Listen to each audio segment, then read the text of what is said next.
the open session would be held in the council chambers. Move to approve the agenda as revised. Second. All right, motion's been made by Councilmember Smiley, second by Councilmember Bell. All those in favor say aye. Aye. Those opposed say nay.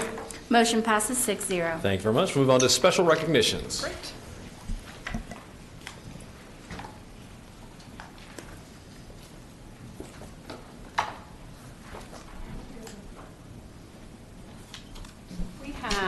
Let me give those to you. Good evening, everyone. We have a number of members of the Greenville Fire Rescue Department and staff from ECU that are in the audience tonight to be recognized, and I would like to go ahead and request that they come forward along with Chief Davenport.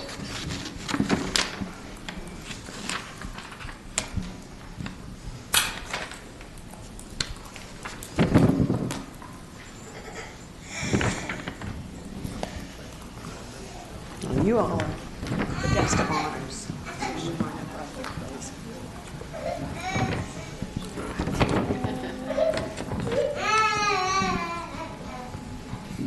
Thank you. So, as city manager, it's always been my honor and privilege to recognize the great work of our city staff, and tonight is no exception to that. I have an honor, an opportunity tonight to recognize our Greenville Fire Rescue Department as well as some staff from ECU for an event that took place in September, and I'll read a little bit about that for you all. Just prior to the kickoff of the ECU Marshall football game at Dowdy-Ficklen Stadium on Saturday, September the 9th, a Greenville Fire Rescue medical team working the game was requested to assist a fan who suddenly became unresponsive. Those who responded found a patient in full cardiac arrest in the upper deck of the stadium. The members were able to successfully treat and resuscitate the patient after working for nearly 20 minutes in the seating area. Ultimately, the patient was transported to the hospital and is expected to make a full recovery. The professional actions, training, and teamwork of those involved directly contributed to the successful outcome for this patient and his family.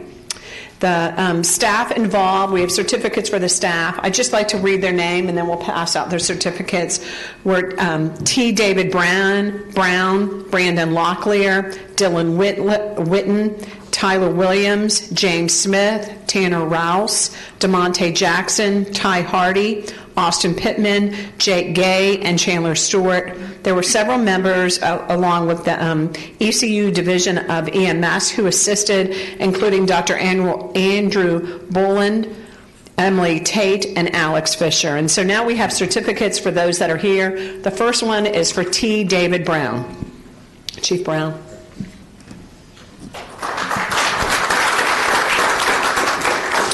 Brandon Locklear.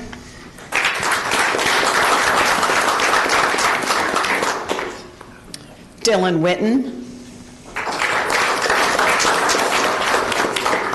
James Smith. Tanner Rouse. DeMonte Jackson. Ty Hardy. Chandler Stewart.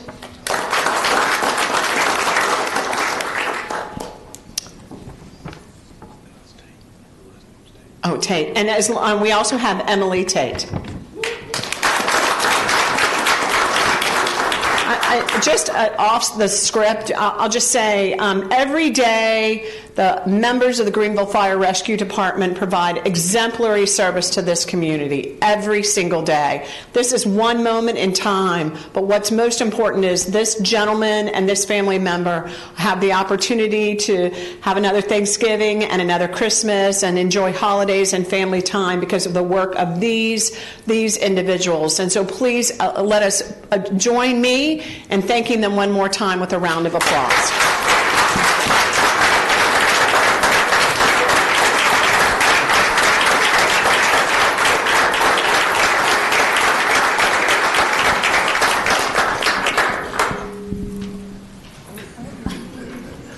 I appreciate the council allowing us to appreciate these folks here. It's something we do every year with ECU, And it takes a lot of teamwork for this to happen, and we were just in the right place at the right time, and this individual was lucky enough to have these folks here there to help them. And so we appreciate the partnership we have with ECU and being willing to be part of that. It's a big draw for the folks in the city to come in to the ECU games, and then having our presence there helps tremendously. So thank you all for what you do. Thank you. Thank y'all very much.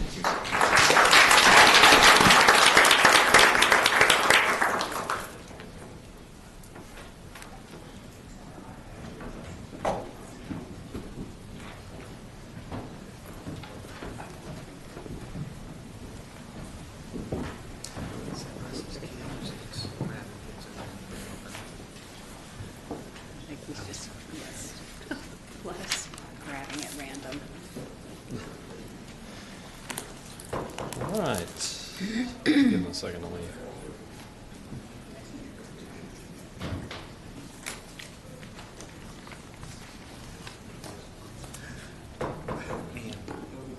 Someone put their names on the flags. Oh, that would be lovely. Could you make sure I get up? I will make sure here.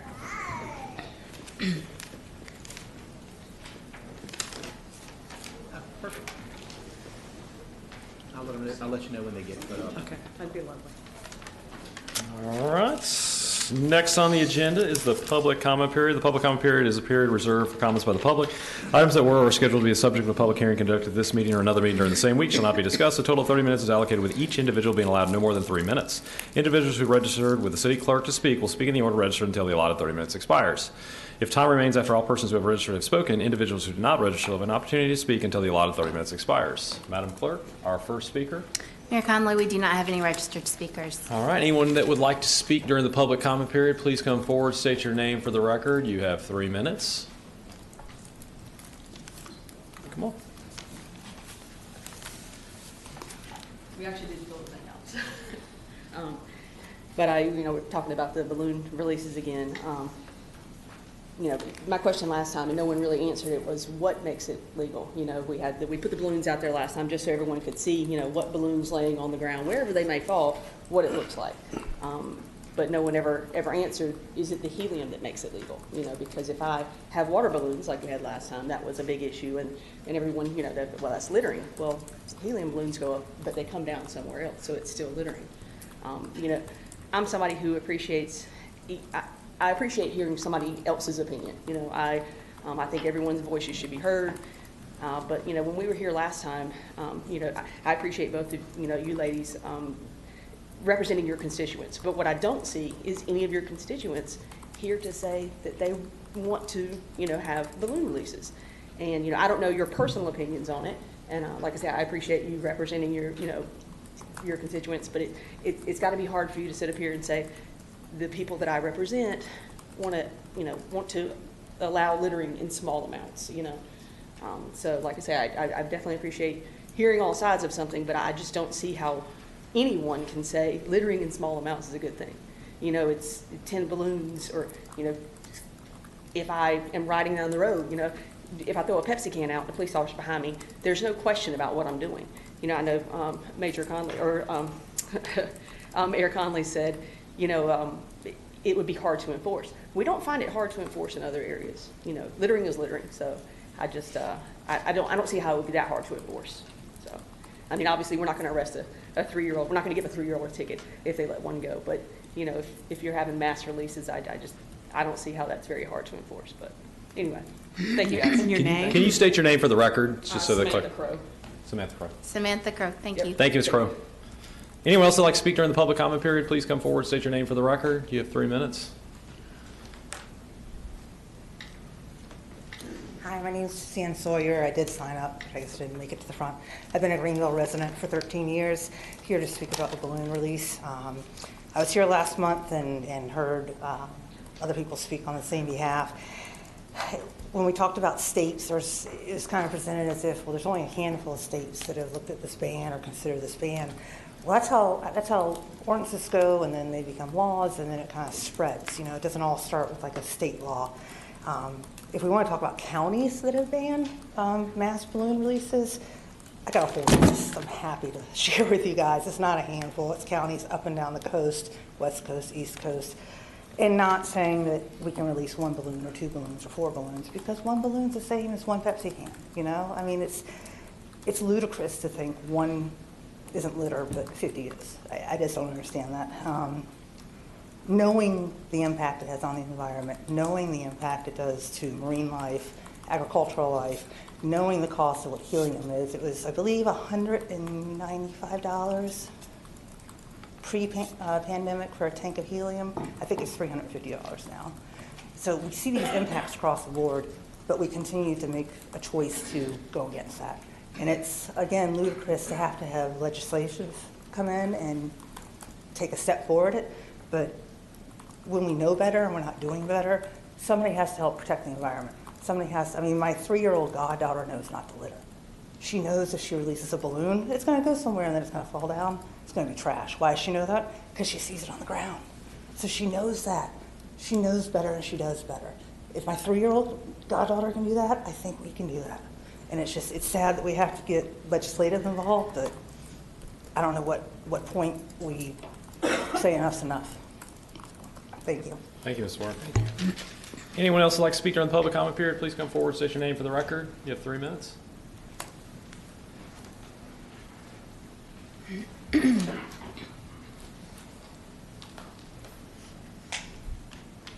My name is Ann Homsey, and I'm a longtime resident here from 1986. And one of the things about the balloon release thing that I think some people object to is like it's over-regulating things. I want to remind you that we have a lot of ordinances in the community already. We have things, code enforcement does things about signs that are posted on walls, flyers, handbills, things like that, on poles. If somebody does it innocently, they're removed. If they know who did it, maybe code enforcement will educate them. The same thing goes with garbage can bins. I drive around town and I see them left out, so I looked up the ordinance on that. I think it's called an ordinance, that one in particular, and it says that by dawn or daybreak on the following day that your stuff is collected, you're supposed to remove the bins from the street area. Again, I don't think anyone is being fined for this, but it gives a guideline, and that's exactly what I think the balloon thing does, like the lady before me. It educates people by code enforcement telling them, or someone might just say, do you know if we're allowed to do it? And then people say, no, there is an ordinance, you're not supposed to do it. Give them the choice. They could be fined, maybe, they may just get away with it, but at least we set the standard. That's what I'm looking for. Thank you, Ms. Homsey. Anybody else that'd like to speak during the public comment period, please come forward, state your name for the record. You have 3 minutes.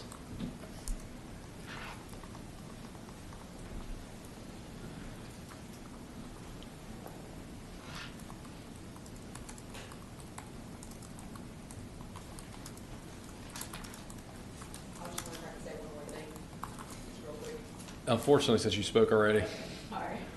All right. Anybody else like to speak during the public comment period, please come forward, state your name for the record. You have 3 minutes.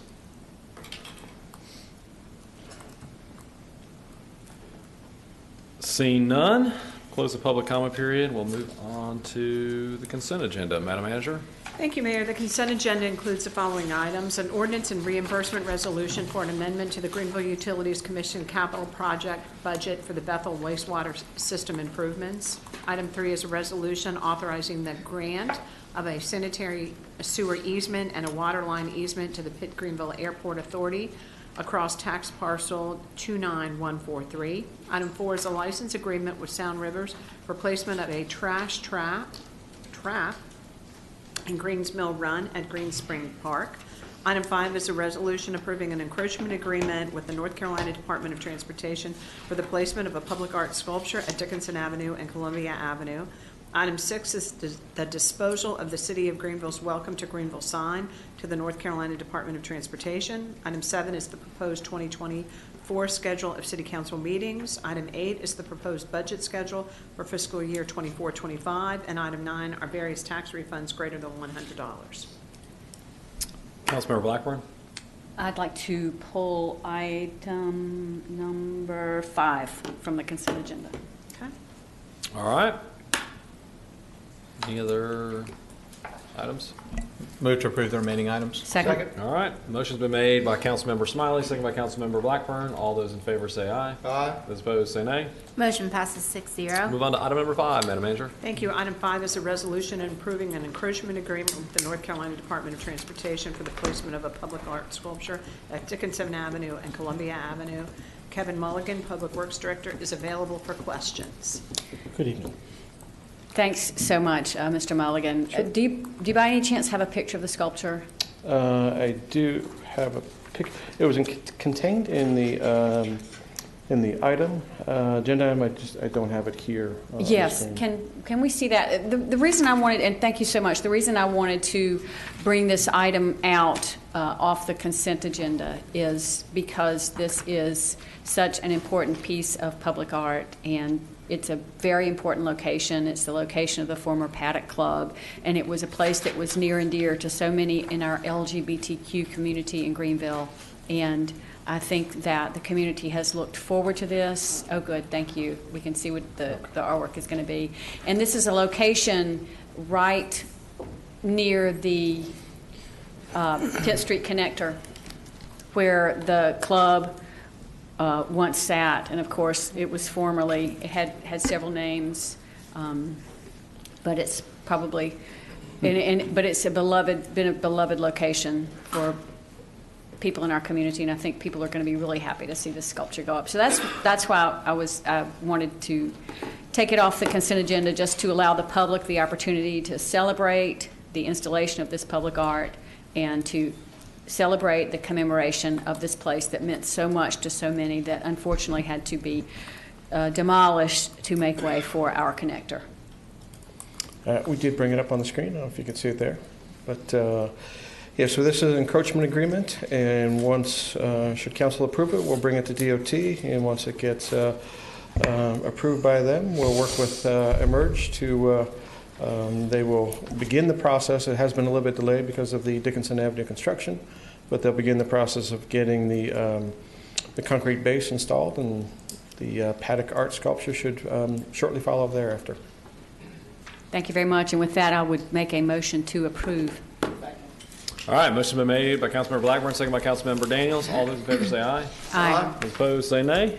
Motion passes 6-0. We'll move on to new business. Item number 10, presentations of boards and commissions. Madam Manager. Thank you. The first presentation will be about the Historic Preservation Commission, and I'll call forward Dr. Andrew Moorhead, who is the chair of the Historic Preservation Commission. Dr. Moorhead. Thank you. Very exciting to see all these people here waiting for a presentation on historic preservation. So, and I definitely want to thank Councilmember Daniels and Ann Wall and all of her staff who have provided incredible support for us this year. And we couldn't do it without them. So I think I'm supposed to use the up arrows and down arrows. Yeah, here we go. 6 major. So our routine work, as you are well aware, is major work and minor works to its appropriateness. These are the way that the city makes sure that the historic district and the overlay remain to the standards that let us keep the sort of our ability, our quasi-judicial ability to do this work. We had 6 major work certificates. I think that's 1 more than last year. We had 35 minor works, which is 5 more than last year. That's like if you're going to do paint or a minor repair, the city staff can approve those. We worked very hard to do the trainings to help keep the certified local government status, which provides us those benefits. And of course, something that recently was brought back to your attention again was the facade improvement grant program. We reviewed 12 this last year. We had 1 workshop. Total request for 11 of those that actually had all of the stuff they needed to have was $443,000 worth of projects. We forwarded 4 of those. We could have easily done far more to the city manager for review, all of which were approved for the maximum at that point of $5,000. Just to remind you, I have pictures here of 3 of the 4. That work they don't get any of the money until the work is completed. So these are all before pictures. It took a while to get this going, so they are hopefully all in progress or near completion. This is a set of pictures from Dickinson Avenue, from 3rd Street, and most excitingly, we approved 2 down in this block on Albemarle, and we're super excited to kind of start pushing this program out into that area and helping these folks really improve the appearance and the attractiveness of our city. So that's exciting news. We look forward to more. We will run another workshop later this year and teach people how to do this. Then we'll run another cycle for the $20,000 in funding that's currently approved for next year. Thank you again for funding survey and research reports. Those were for 8 properties as potential local landmarks. 3 of those were passed unanimously by the council and are now local landmarks. Those are the Moy House, Brown Hill, and Cherry Hill cemeteries. Unfortunately, as you all are aware, right, the fire tower had to be torn down for safety reasons, and so that money wasn't wasted. A lot of what's in that report can be used as part of a historical marker that's going to educate the populace about the importance of that site and what a big role it played in our history. And then the other 4 have now been sent to the State Historic Preservation Office for review. When those come back, they will come back to the HPC, then will be forwarded to you again. So you can look forward to those. That's the Garrett House, Elm Street Park, Guy Smith, and Green Street Bridge. So. Yes, I did notice afterwards I'm wearing the same shirt in this. Right. This wasn't coordinated. I get Must it. work for ECU, right? Be sure consistent. So this is just a group of pictures. These folks that we wanted to recognize for their partnerships with us and with the city. And for their hard work in historic preservation. This is just a subset. We gave out 14 of these. We had a nice event that a few of you could come to actually straight across, and a reception. And so again, this is part of our public education to try to get the word out about the kind of things that we can do and the value of historic preservation. We have a lot of partners that we work with. The African American Cultural Trail, which is part of Convention Visitors Bureau. Obviously, again, I want to thank Public Works for their carrying out some of our ideas and for working with our partners on things like Brown Hill and Cooperfield, the new entrance there, the College View Historic District signage, which is an attractive memoir, apparently, of living in that area. We work with the city on grant applications, African American Cultural Heritage Action Fund, the Federal Historic Pass-Through grants. And you probably saw Ricky Hill and a couple other folks. ECU has been a great partner to us, working to preserve places like the Young House, the Dale House, the Alumni Center, and so on. And then, of course, we passed 3 resolutions on to you, two that didn't even make it to you because there were some real questions around the names of things. They've got to be valid when we put them forward to you. So those got pulled. The one, of course, and I understand once the budget process is done, but we're going to hold a planning session this month where we will come back and say, thank you for raising the cap on the FIG grants. It's going to make more great applications. We're going to ask for more money for partnerships for next year after we do that. We'd really like to do 2 cycles because you saw it takes a long time sometimes for those to work through. So we'll come back with more details on that after our planning session next month. So again, we completely understand you have a budget and we want to be there this time to make sure that we make our requests. So thank you again for your support on that. And I will stop there and answer any questions. Any questions?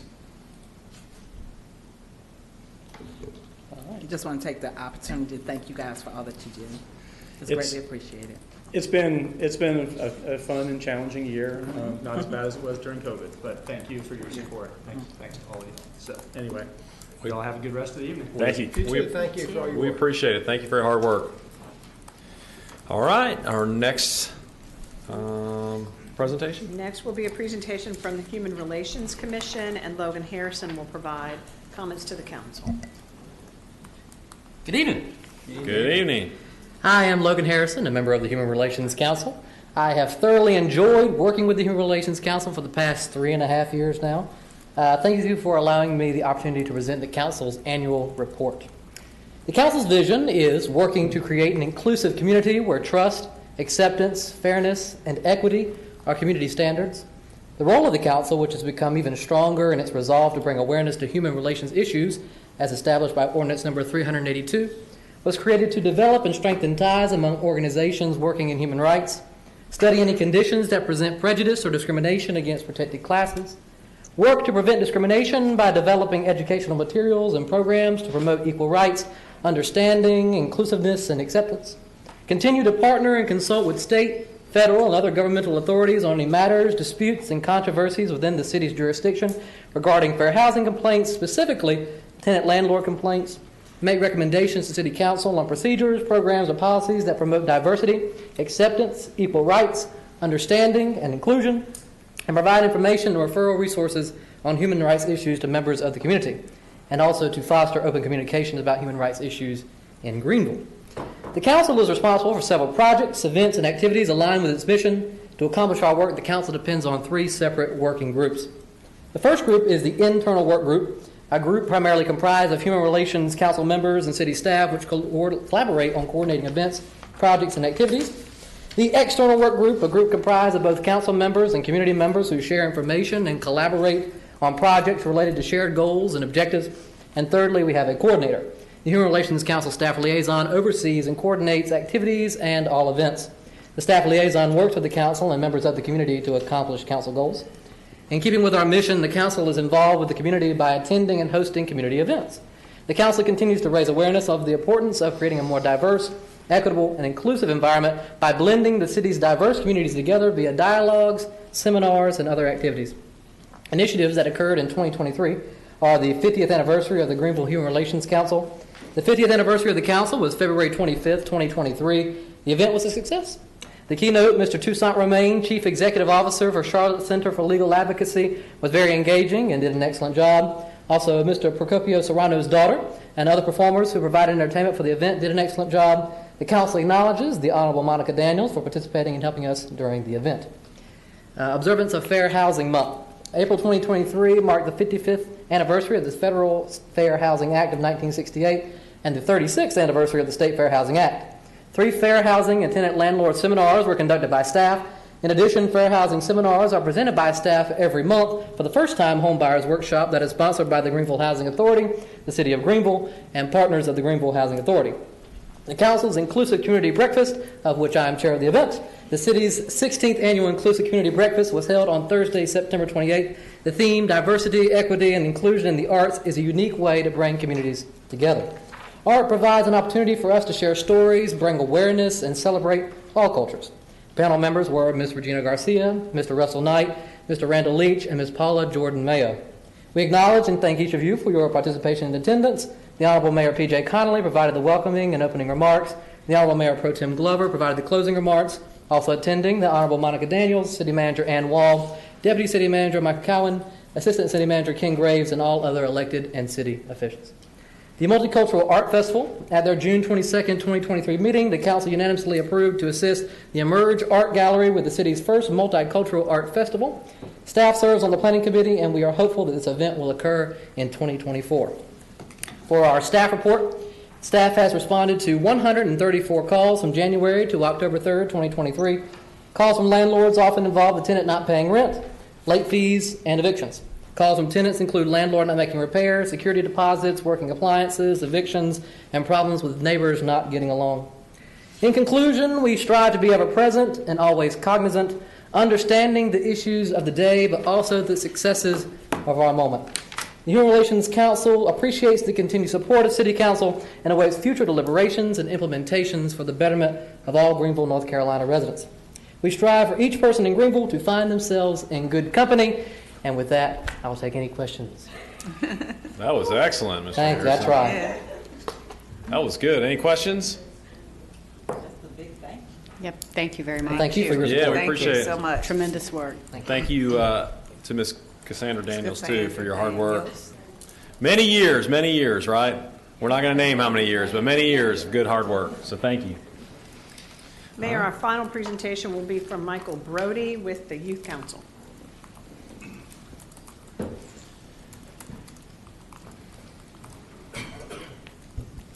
Good evening. I am Michael Brode, a student of the Oakwood School. Thank you for the opportunity to share the Youth Council's annual report. The Greenville Youth Council was created August 11, 2005 for high school students. The purpose and establishment of the council has provided an opportunity for youth to be more involved in the community and has created a platform where youth can express their concerns and their challenges.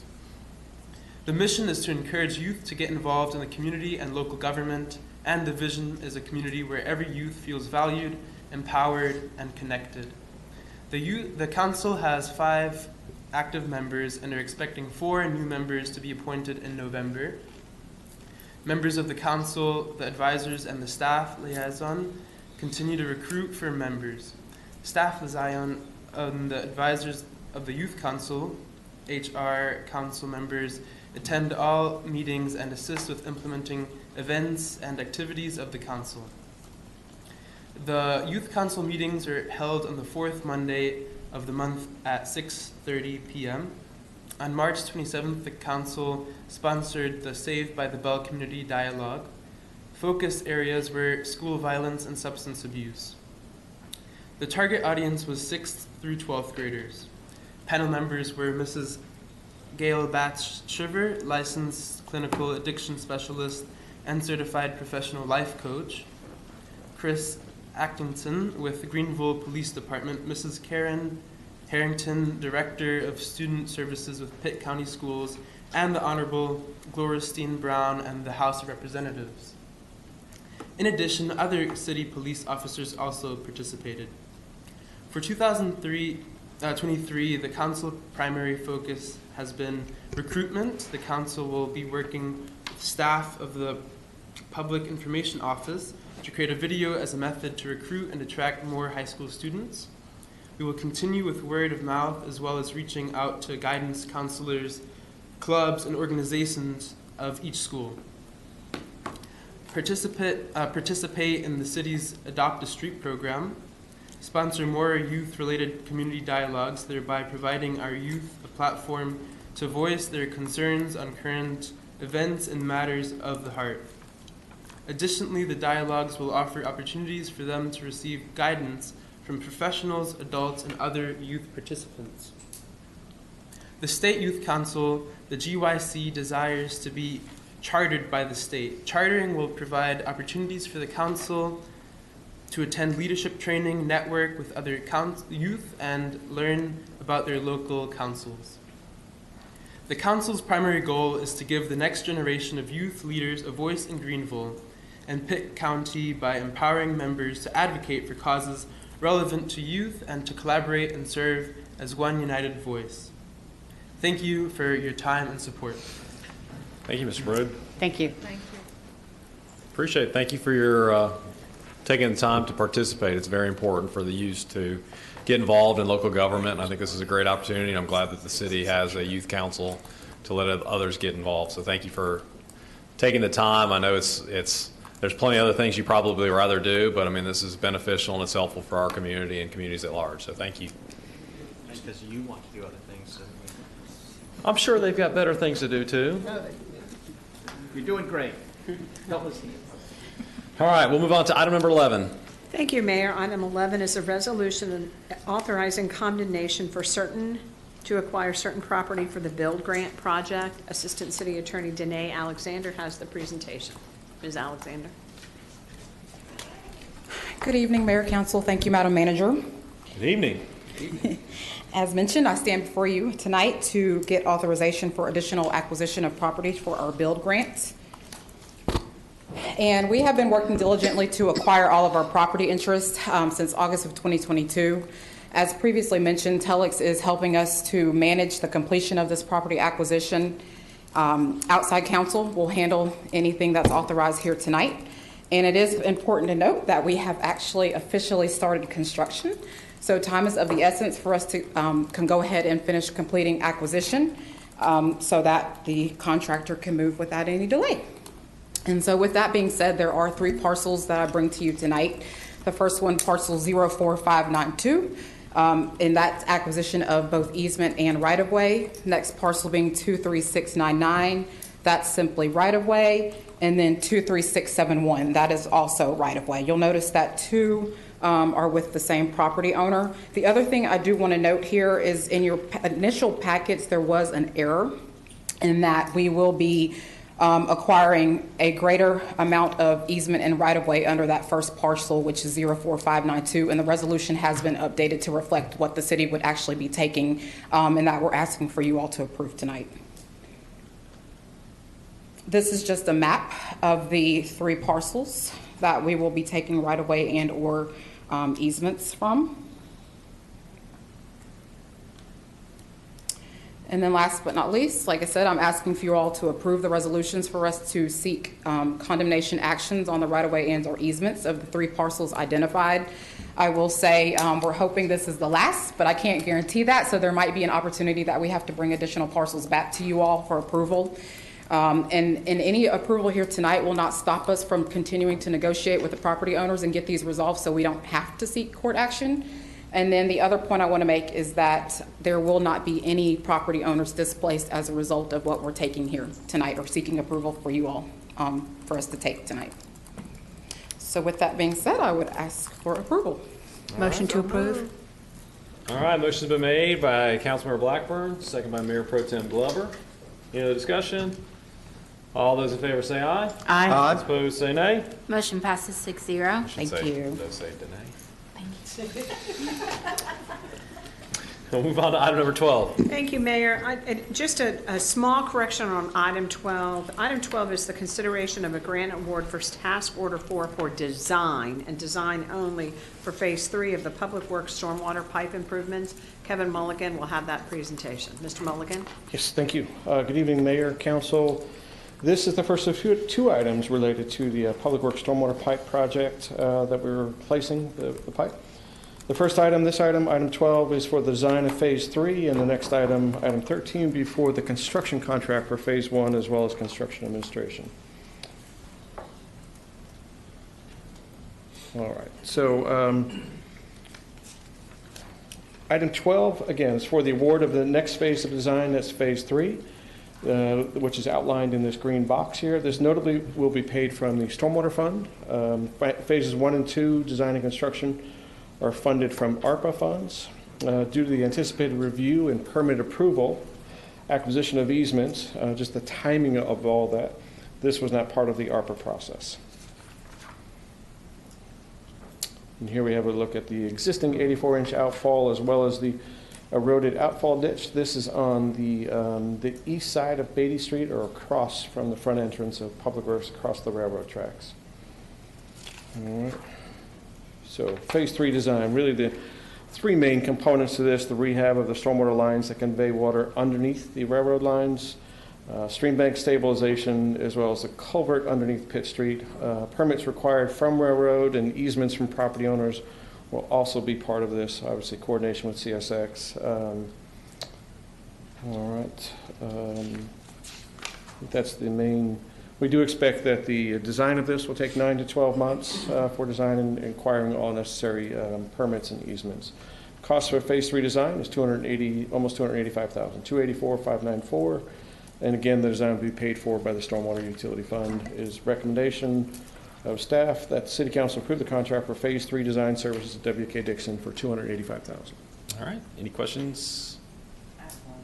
Councilmember Daniels? I think I asked you this question before. With the construction that's going to occur, will any residents be affected by that at all? No residents would be displaced, but if you look at this map here, we may need some temporary construction easements along the rear yards of those parcels you see on the bottom of the page. Okay, thank you. Okay, sure. All right. Any other questions? Anybody want to entertain a motion? Motion to approve. All right, motion's been made by Councilmember Blackburn, second by Councilmember Daniels. All those in favor say aye. Aye. Opposed say nay. Motion passes 6-0. Let's move on to item number 13. Thank you. Item 13 is a resolution authorizing a contract award for the construction of the Public Works Stormwater Pipe Improvement Phase 1 and contract award for Task Order 5, which is CA and CO, inspection for the Public Works Stormwater Pipe Improvement. Again, Mr. Mulligan. Thank you, City Manager. Mayor, Council, this Phase 1 is the most critical of this pipe, the Public Works yard pipe, as it is between all of the Public Works facilities as well as our fueling station. This phase, you can see it's outlined by the blue arrows on this page. It addresses approximately 1,300 feet from Beatty Street to the area just west of street maintenance. This is the street maintenance building. So from the east to west is about 1,300 feet. Similar to what we did at Town Creek Culvert, we'll be using a reinforced concrete box culvert, in this case an 8x8 box.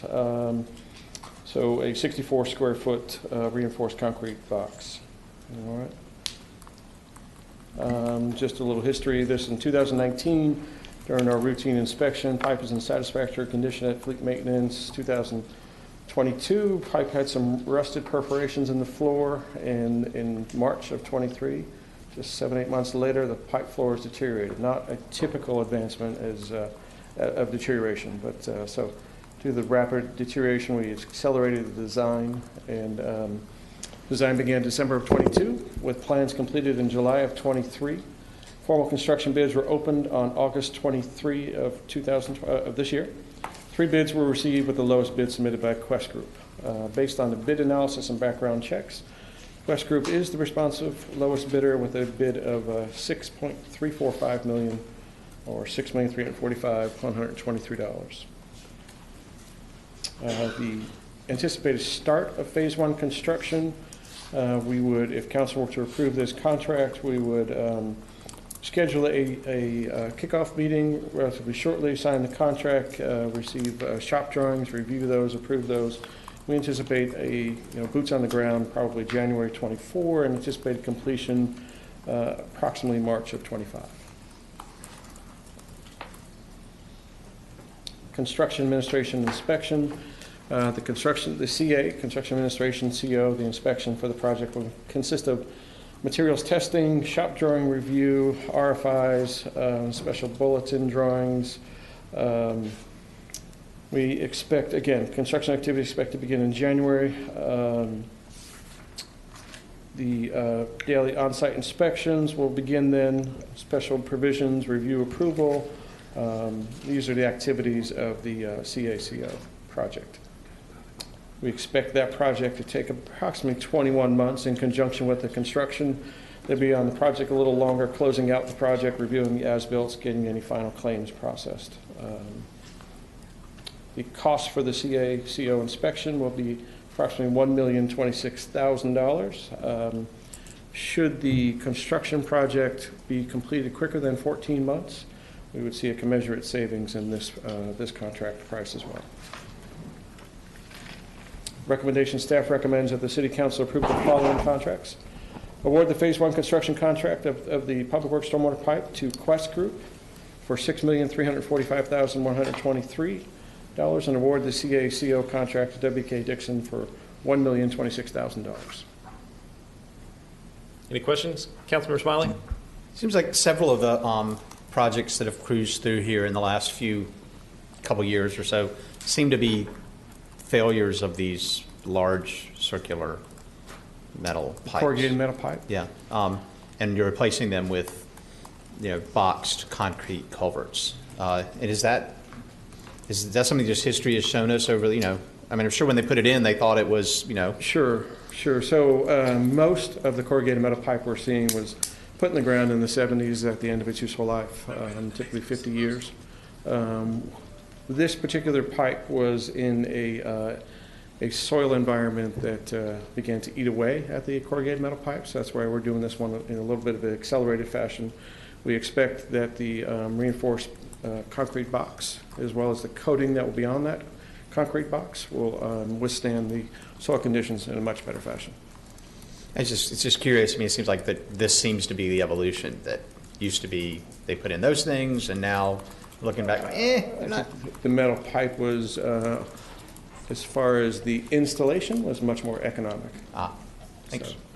All right. Any other questions? Councilmember Blackburn? Quick question. CA is construction analysis. Construction administration. And CO is, we call it inspection. Our consultants call it construction observation. Okay. Thank you. All right. Any other questions? Comments? Motions? to approve. Motion's been made by Councilmember Blackburn, second by Councilmember Daniels. Any other discussion? All those in favor say aye. Aye. Those opposed say nay. Motion passes 6-0. Let's move on to item number 14. Madam Manager? Thank you. Item 14 is an ordinance prohibiting outdoor mass balloon release within the city limits. City Attorney McGirt has the presentation. Mr. McGirt.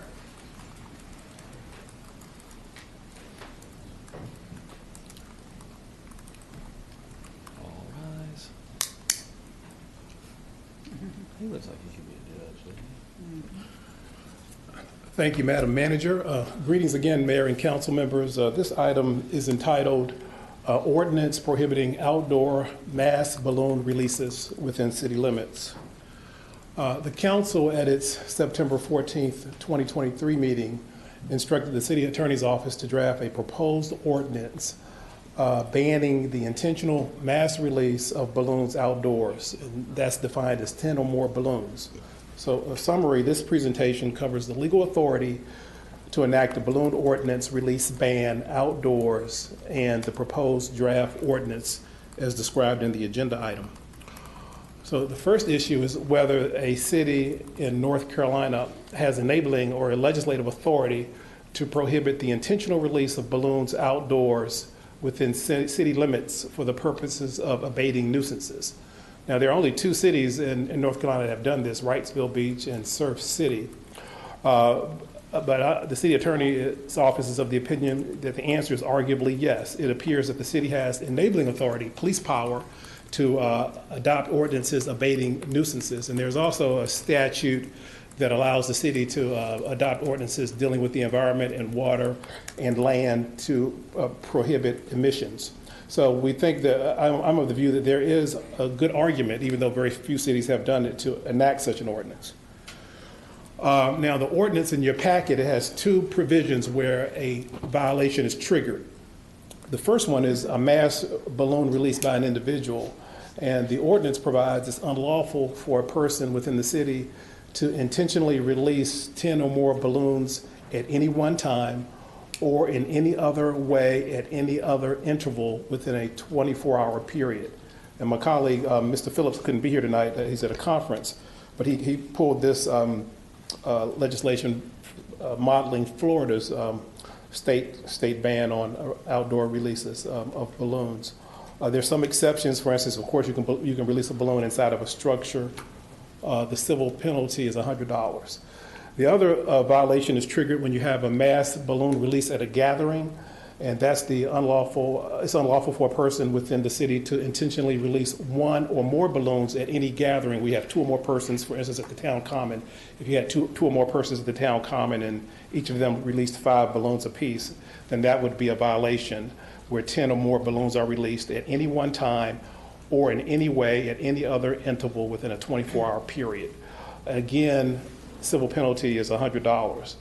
Now, at your desk, I also drafted one other balloon ordinance provision that's a little different than this, because you had asked that the penalties for a balloon release be the same as a littering violation under the city code. So the second ordinance, which is very similar, is just the penalties are different. To make this the same as the littering ordinance, the second ordinance, which is, you can choose either option 1 or this is option 2. It has the littering ordinance here in our city code. It's a class 3 misdemeanor to litter, and it has escalating civil penalties. The first penalty is $100, and within a 365-day period, if you're cited again, it's $250, and within that same 365-day period, if you're cited a third time, it's $500. So those are the two different ordinances that you have before you for your consideration. And that's it. All right. Who wants to start? Since it's my item, should I just lay out the Absolutely. context? I'm happy to do that. Councilmember Blackburn. Thank you. First of all, I want to thank city staff and the city attorney's office for working on this ordinance and for doing the research to present a sound ordinance and to make sure that it's one that is within the city's purview. I initially brought this topic to us because I became concerned, and if I may, I do have a prop.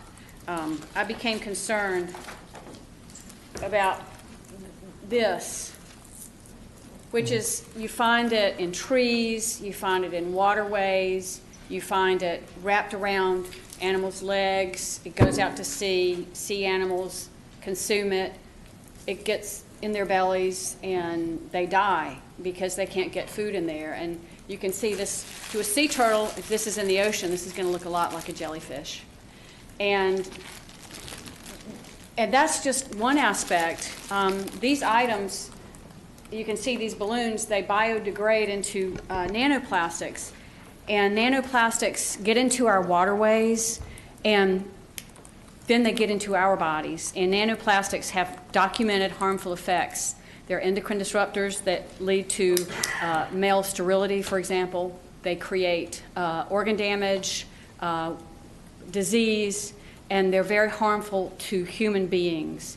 Moreover, I think a lot of people who depend on, for instance, fishing as their profession, or people who eat fish, these microplastics are in the fish's bodies, and then they get into human bodies. Moreover, when we kill wildlife, we suffer, professions suffer, our coasts suffer, and there's a lot of harm that comes from that. And it was also mentioned earlier by Ms. Ashton that there's a national helium shortage. Helium is used for medical procedures, and at present, with a shortage of helium, and we fill up balloons and send them skyward, we are using helium in a way that does not serve its higher purpose. So what this ordinance does is it says we're just not going to release helium have intentional mass helium balloon releases. And again, these are done with the most genuine sentiments to honor a birthday or to honor a loved one who has passed. And I think my goal here has been all along certainly not to penalize someone, certainly not to interfere with someone's grief, but for us all as a community to say, this is not, we know better now. We know that that balloon releases cause harms to wildlife, to human beings, to our oceans, our streams, our stormwater system. And so let's find other ways to honor loved ones, such as scattering bird seed, scattering wildflower seed, rock sculptures, painting rocks. So that has been my goal with this, is for us as a city to say, this is something that we don't do within the city limits anymore. We find other ways to honor birthdays or to honor loved ones. And so I would ask my peers on council to consider approving this ordinance, and if a motion is in order, I would go ahead and make that motion that we approve this ordinance and accept it for the city code. And Councilmember Blackburn, are you talking about ordinance version 1 or 2? Ordinance version number 2 has criminal penalties that I would take 2 readings, a majority vote of 2 readings to pass. But so just pointing that out to you. And I appreciate your pointing that out to me. There's civil penalties, right, which are similar to those. So the first draft that's in your packet is a $100 civil penalty. The second one, because you asked, the council directed that it have the same penalties as the litter ordinance, the second draft that's also at your desk has criminal and civil penalties. So I think I would recommend the council choose which one is on the subject to a motion. My motion would be for, not for criminal penalties, but only for the civil penalty, which is a fine. Second. All right, motion's been made by Councilmember Blackburn, second by Councilmember Smiley. Madam Clerk, you've got the correct? Yes, motion to adopt the ordinance with the civil penalty. Is that correct? Civil, okay. Civil. Mm-hmm. All right, Councilmember Bell. Thank you, Mayor. I would just like to say, I say this a lot, but I feel like this is not the place of government, and I can completely understand if people have a different philosophical view on that. We don't all view things the same, but personally, I do not feel that this is a good use of our resources. City Attorney's Office probably spent well over a dozen hours crafting this ordinance. We heard earlier in our planning meeting or workshop from the police chief that we have a deficit of more than 25 police officers right now. The police officers are going to be who is tasked with enforcing this. We've got unsolved murders in our community right now, and we're talking about taking police officer time to go and enforce a balloon ban. People know that littering is wrong. I know that littering is wrong. My son, we celebrated his 2-year birthday yesterday, and we had balloons. What we did as responsible citizens this morning was we popped those balloons in the trash can and bundled them up and made sure that they all stayed together. And people know that that's what they're supposed to do. And if they don't, then shame on them. But I just, when I got elected, I don't think people envisioned me sitting up here, or any of us sitting up here probably, regulating the amount of balloons you can release. Everybody knows that balloon releasing is wrong. And so I intend to vote against this, but just wanted to speak my piece on it. All right. Anybody else like to make comments before we vote? Seeing none, the motion was made. Councilmember Blackburn, second by Councilmember Smiley. How about we'll raise our hands? Thank you. All those in favor of the motion, please raise your hand. Those opposed, raise your hand. Okay. I'm opposed. Okay. Motion fails 3-4. All right, we'll move on Before we conclude, may I just say a couple of words about this? I just wanted to express my appreciation to all the people of the public who have contacted me personally and who have taken time out of their evening to come and to speak to the City Council. I know it's not an easy thing to do, and I appreciate that. I appreciate all the community engagement that has taken place over this issue. And although the ordinance did not pass tonight, I look at it as we've opened a door to a conversation. I'd like to thank Councilmember Daniels and Councilmember Smiley for supporting it and for showing us that as a city we can move forward with modern, progressive attitudes about how we treat our waterways and our soil and our environment, and I appreciate that. Thank you. All right, we'll move on to item number 15, Madam Manager. Thank you, Mayor. Item 15 is a budget ordinance amendment number 3 to the 23-24 City of Greenville budget, capital projects funds, and special revenue grant fund. Financial Services Director Byron Hayes has the presentation. Mr. Hayes. Good evening, Mayor and Council. This is budget amendment number 3. Budget amendment 3 includes adjustments to the general fund, the occupancy tax fund, the Rec and Parks capital projects fund, and the grant special revenue fund. Breaking down the amendments, we are appropriating occupancy tax reserves to fund the city allocation for improvements to Gaston Stadium. That's an increase to the occupancy tax fund of the Rec and Parks capital project fund of $500,000. We are reallocating IT costs within the general fund for the Neighborhood and Business Services Department. That is a neutral impact to the general fund of just over $100,000. And lastly, we are recognizing funding received for the JAG grant in the current fiscal year, an increase to the grant special revenue fund of just over $27,000.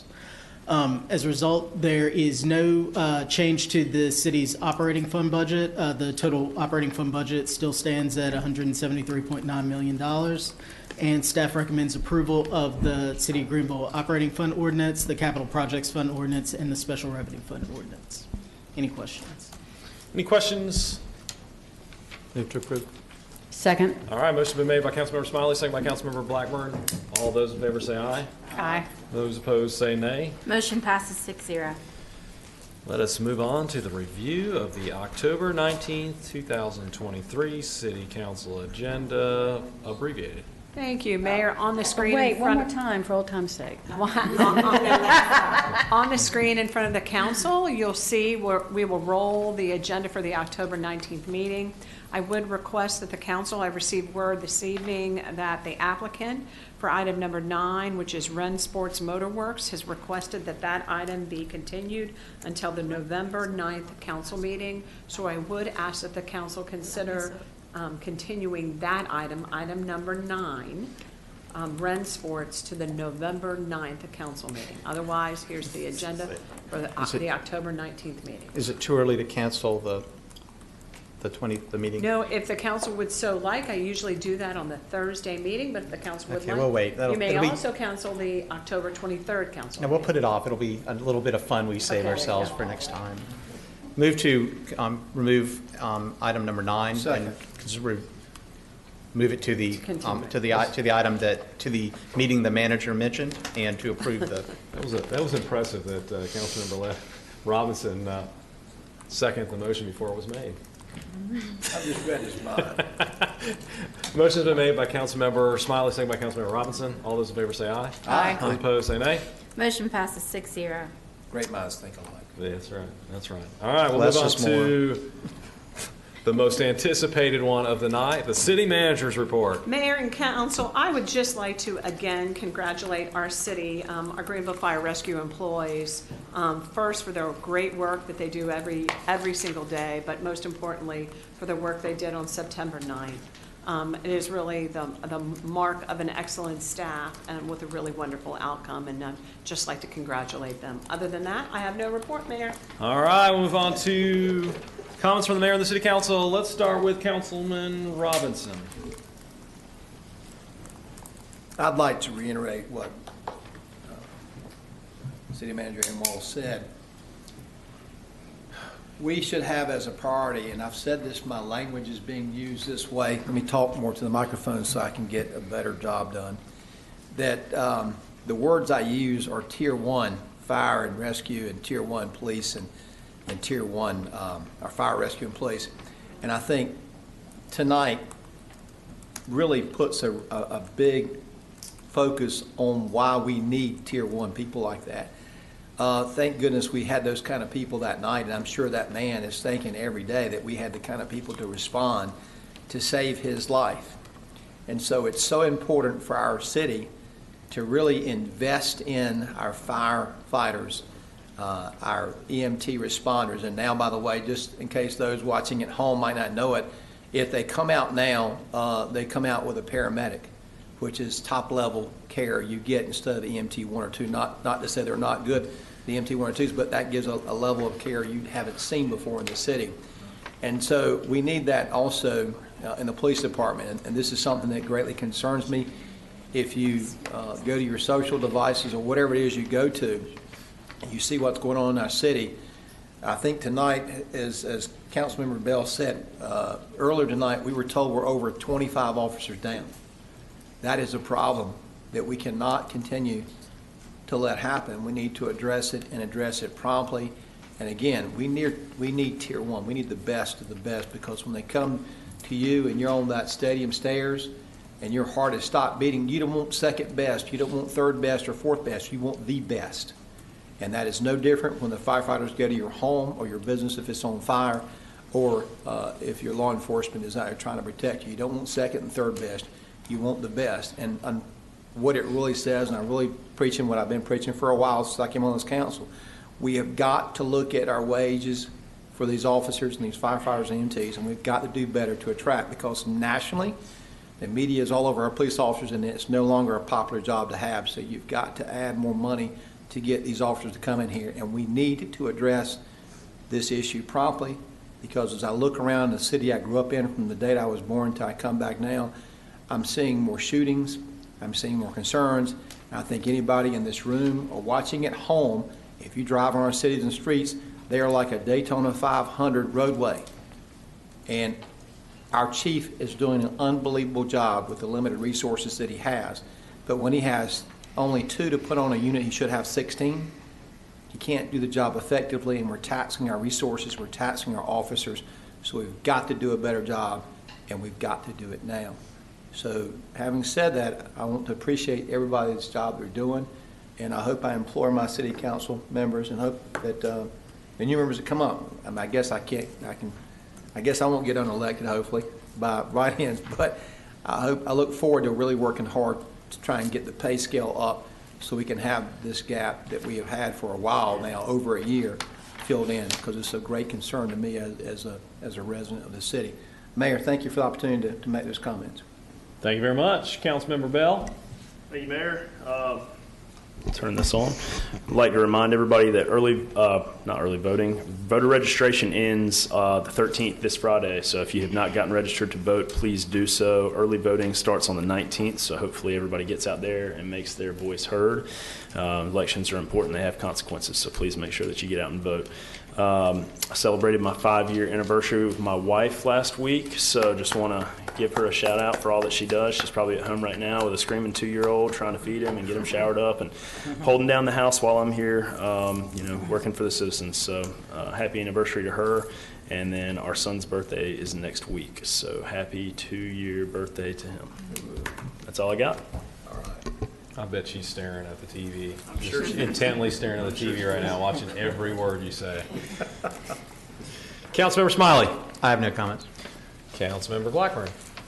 Thank you, Mayor. I have a brief and kind of unusual comment tonight. It'll be very brief. Most people know that I'm an animal advocate. And when you love animals, let's face it, they don't live as long as we do, and you're going to lose them. And it never gets any easier.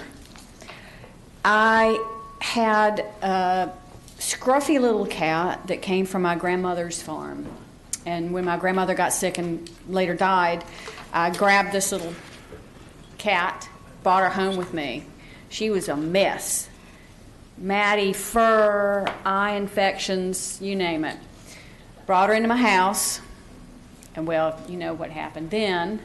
She attained princess status. We got rid of the infected eye. One eye was still good. I did name her Poppy. I hope that wasn't too making fun of her, but, because she had just the one eye. But she was named Poppy, and she also was nicknamed Feisty. She was a tortie, a long-haired tortie, and if you know tortie cats, you know they have attitude. Poppy had spent her first year of life as kind of a wild cat on this farm, and she got to my house, and she kind of always kept to herself, but gradually she came around. I had many good years with Poppy as part of my family. I think it was 13. She was the cat I'd had the longest. And last week, very suddenly, I lost Poppy. So I just wanted to take this minute to remember Poppy, because Poppy was just a country barn cat. And in many ways, she always remained a country barn cat. She was as loving as she could be, and I'm going to miss her. And I just wanted to share a little bit about Poppy. Thank you. Thank you very much. Councilmember Daniels. Okay. I would like to wish my children a happy birthday. My twins will be a year older this Thursday, and I will be on grandma duty for a couple of days, so y'all pray for me.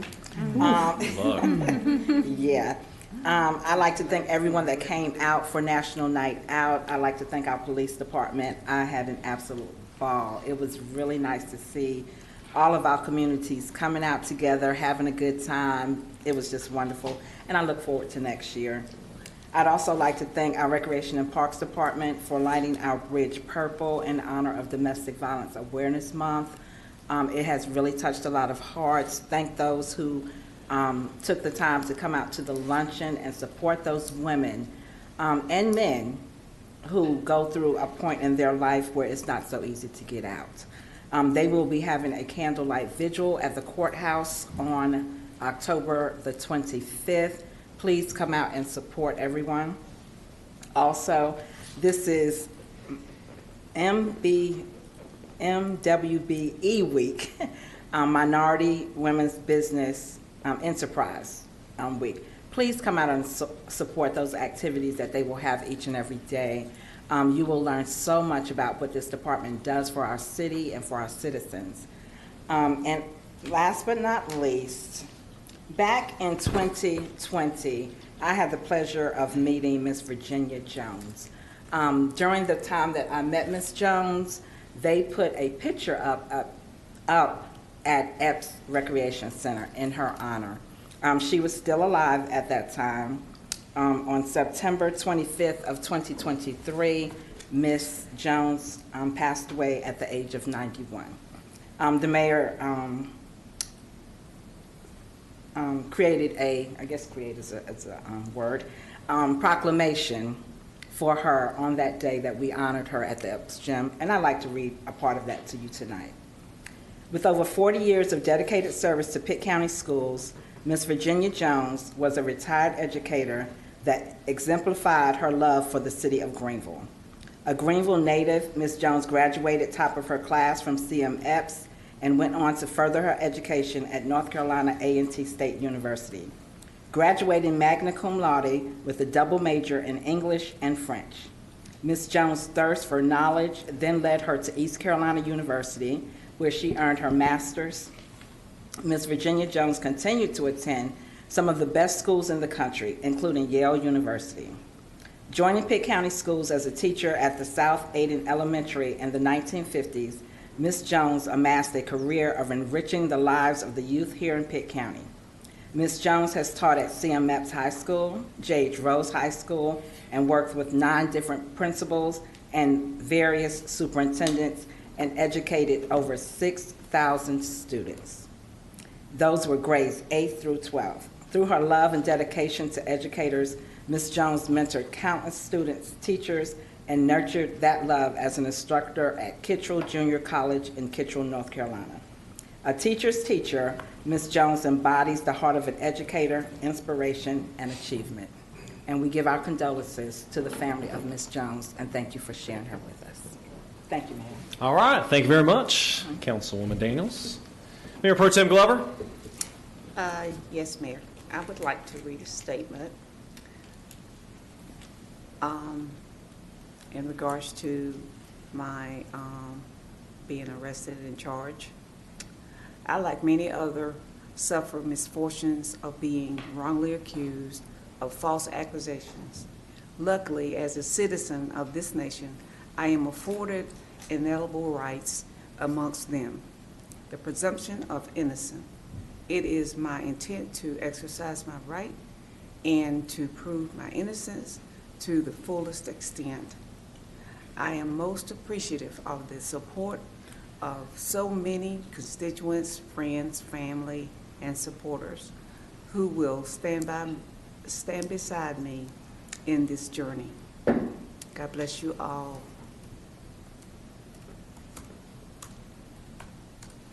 God bless you as well.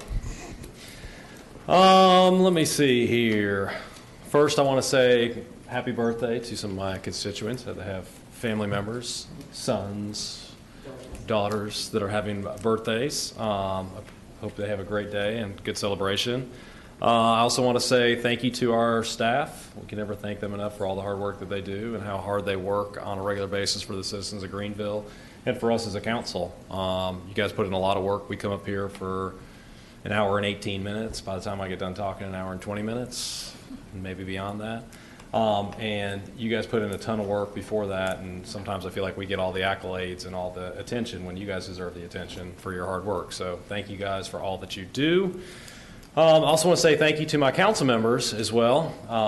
I've got an incredibly busy schedule all the time, and I frequently ask a lot of the council members to step in my place when I cannot be there. And I want to say thank you to each of you that have been able to do that. I wish I could be at every place at the same time, but as my children get older, my schedule gets crazier. So, which is a good problem. Tonight I missed my daughter's softball game, which I'm just torn apart into pieces, but you know, there'll be another softball game, which I'm looking forward to the next day. But thank you for stepping up and always helping me out during that. Then finally, I want to remind everybody on Thursday night, ECU's got a home football game. It has been a rough season so far, but we're going to continue to push through and try to turn this ship around and heading in the right direction. We play SMU, so make sure you get out to the stadium and support our Pirates. It's very good not only for ECU, but it's good for our economy, right? When the Pirates do well, people come to town, they spend money here, and they make our businesses do very well. So make sure you get out and support the Pirates this weekend, or this week, Thursday night. So with that, I will. That's right. They're going to win for your daughter's birthday. Fingers crossed. With that, I believe I need a motion. Motion to adjourn. No, not yet. Not yet. That will be read by Attorney McGirt to go into closed session. Thank you, Mr. Mayor. Mayor and council members, I recommend that council adopt the following motion holding a closed session pursuant to North Carolina General Statute, Section 143-318.11, for the following reason, pursuant to subsection A6 of the above statute, to consider the qualifications, competence, performance, character, fitness, and conditions of appointment or conditions of initial employment of individual public officers or employees or prospective public officers or employees. Further, after closed session, council will return to the open session regarding consideration of the appointment of a city manager, and the open session will be held in council chambers. So moved.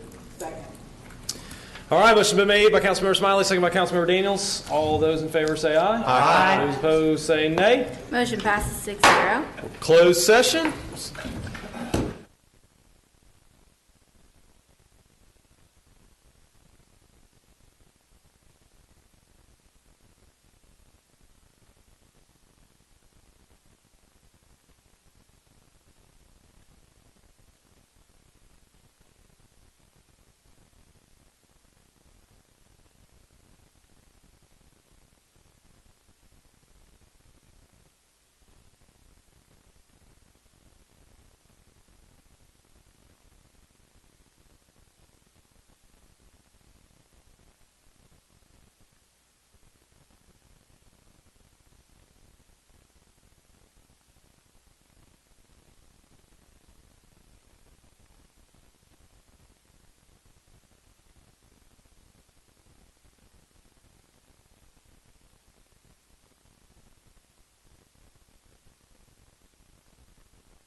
All right. Do I have a motion? I need a motion to come out of closed session. Mayor, move to come out of closed session. Second. All right, motion's been made by Councilmember Smiley, second by Mayor Pro Tem Glover. All those in favor say aye. Aye. Those opposed say nay. Motion passes 6-0. We're officially out of closed session. Mr. McGirt. Thank you, Mayor. Mayor and Council, as we discussed in closed session, I recommend Council consider two separate motions. The first motion is that Council approve an amendment to Ms. Ann Wall's contract that upon appointment of a new city manager, Ms. Wall will be designated as a consultant until her notice of retirement date of November 30th, 2023. I make that motion. Second. All right, motion's been made by Councilmember Robinson, second by Councilmember Smiley. Before I actually made the motion, again, great minds think alike. All right. All those in favor say aye. Aye. Those opposed say nay. Motion passes 6-0. All right. Mr. McGirt. Thank you, Mayor. Mayor and council members, the second motion is that Michael Cowan is appointed as city manager effective November 1st, 2023, and also that the council approve the employment contract authorizing the mayor to enter into the agreement regarding the agreed upon terms and conditions. And in terms of just briefly some of Mr. Cowan's, about his background, the city council interviewed an internal candidate, Michael Cowan. Cowan is well qualified in that he has served as deputy city manager since September 2021. An Eastern North Carolina native, Cowan joined the city of Greenville in 2015 as an assistant city manager. During his time with the city, he has provided oversight of a variety of city departments, including his most recent work with police, fire rescue, financial services, and information technology. Cowan has also served as the chief financial officer and administrator of the city's Department Management and Capital Improvement Program since 2015. Additionally, he has been vital in the city's economic development efforts through the pursuit and management of projects and initiatives in the city's urban core. Cowan received both his Bachelor of Science and Master of Business Administration degrees from East Carolina University. Prior to joining the city, Cowan served as the Assistant Superintendent of Financial Operations at Pitt County Schools, and his starting salary as city manager will be $216,715.20. So move. Second. All right, motion's been made by Councilwoman Daniels, second by Councilman Robinson. All those in favor say aye. Aye. Those opposed say nay. Motion passes 6-0. Congratulations, Mr. Cowan. Congratulations.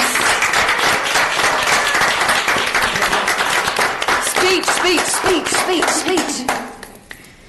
Comes the greatest locker room speech of all time. It's your last chance to sit down there, by the way. Yeah, if y'all want to get out of here, because I can't talk for a while. You're not coming here, you're here. Yeah. So, well, first of all, again, I'd like to say thank you. Thank you for the confidence that each one of you have in me to serve as the next city manager for the city of Greenville. I think, honestly, next to the marriage to my wife and the birth of my kids, this is the greatest honor that I could ever have in life, to be able to serve this community. As again, I grew up here. I love Eastern North Carolina. I love the city of Greenville with everything in my heart, and I will do everything I can to not only move forward the agenda of council, but also to serve this community to the best of my ability, and to also provide support to all of our City of Greenville employees who do work tirelessly day in and day out to make this city run. Again, I am humbled by this and the confidence you have in me, and it's something I do not take lightly. It is something that I will wake up and go to bed every night thinking about how I can better serve this council and this community. So again, thank you for everything. Thank you.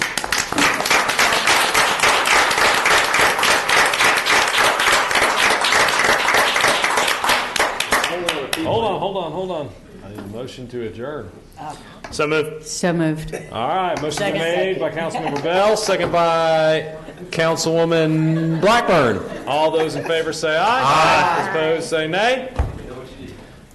We are adjourned.